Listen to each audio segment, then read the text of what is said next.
It was Vegas's crown jewel, a palace of crystal and gold built by Hollywood royalty. But on November 21st, 1980, luxury became a tomb. 85 people never walked out. 75 choked to death on smoke, trapped in their rooms. Why? Because of a lie. Not an accident, a lie, buried by a cover-up, hidden in inspection reports ignored, in sprinklers never installed, in alarms that stayed silent as people suffocated. Tonight, we expose the fatal assumption that doomed them. The governor who fought safety upgrades after the bodies piled up, and the gamblers who kept playing slots, while a tower of smoke blotted out the sun just across the street. This is the story the MGM didn't want told. The truth behind the deadliest hotel fire in Las Vegas history. And the lie that made it inevitable. But before we begin, be sure to like and subscribe to our channel to support our community. The MGM Grand Hotel and Casino was developed by Metro Goldwyn-Mayer Studios. Designed as an opulent resort, modeled after a hotel from one of their motion pictures, the Grand certainly fulfilled its designation. The establishment featured crystal chandeliers and sculptures in marble, containing one of the globe's biggest gaming areas, 25 drinking venues, 8 dining establishments, and an exclusive cinema that naturally showed only MGM pictures and productions. This structure contained an astonishing 2,100 guest units arranged over 26 stories. The bottom levels accommodated eateries, a conference facility, and the enormous Grand Casino, whereas most upper floors were reserved for visitor lodging. The fire originated on the building's ground level within a dining spot named the Deli. A later inquiry determined that a malfunctioning refrigeration unit caused the starting blaze. The fire, modest initially, had opportunity to expand significantly before being spotted near 7:10 a.m. Tim Connor, a hotel maintenance employee, encountered the flames while inspecting the deli for damaged floor covering. He promptly notified hotel security and then attempted to combat the fire using a portable extinguisher. However, after being forcefully knocked down twice by surges of pressurized air and rolling smoke, Connor conceded and started aiding the evacuation.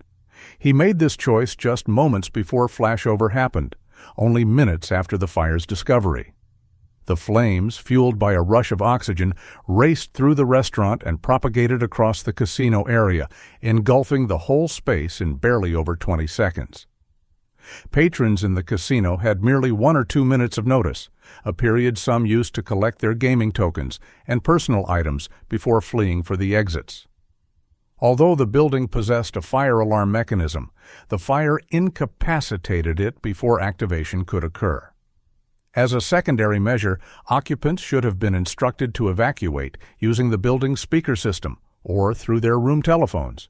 But again, smoke compelled personnel to abandon the telephone switch room prior to execution. Guests inside their rooms consequently mainly learned of the fire upon observing smoke streaming outside their windows, or when detecting shouting and disturbance in the hallways outside. A few only sensed trouble when helicopters, attracted by the massive columns of smoke ascending from the MGM Grand, began orbiting the structure. A handful of fortunate occupants managed to evacuate before corridor smoke and gases became too dense to safely traverse. Those attempting escape encountered difficult circumstances. The elevators were non-operational, their cables ruined by the blaze. The internal stairwells were constructed to stop visitors moving covertly between levels. Guests could access the stairwell from any floor, but could only leave it at the ground floor. With smoke filling the air, guests were understandably reluctant to confine themselves in the stairwell. So many blocked the stairwell door open behind them to enable retreat back to their rooms if needed. This regrettably allowed smoke to infiltrate and occupy the stairwells far faster than otherwise possible. For those who stayed in their rooms, their situation was equally grim. As the hotel interior filled with smoke, numerous individuals turned to their windows seeking rescue. Numerous occupants fashioned improvised lines from bed linens or attempted to climb down the building's exterior. A number succeeded, descending from their level to a lower, less smoke-filled floor from which they could escape. At least one occupant, however, lost their grip and plummeted to their demise. Witnessing this, officers below yelled for individuals to remain inside their rooms and await rescue. A few occupants were saved by construction personnel who endangered themselves to ascend in a small electric hoist and extract people through windows. They completed several trips up and down the burning structure until excessive smoke inhalation halted their efforts. Other occupants inside the building, urgently needing air, shattered their windows for better airflow, only to have external smoke whirl in and start asphyxiating them. The situation deteriorated as helicopters descended to rescue people from the roof, their blades generating a downward airflow that forced smoke through broken windows.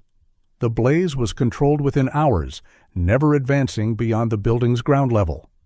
While the fire had stayed localized, the smoke had not.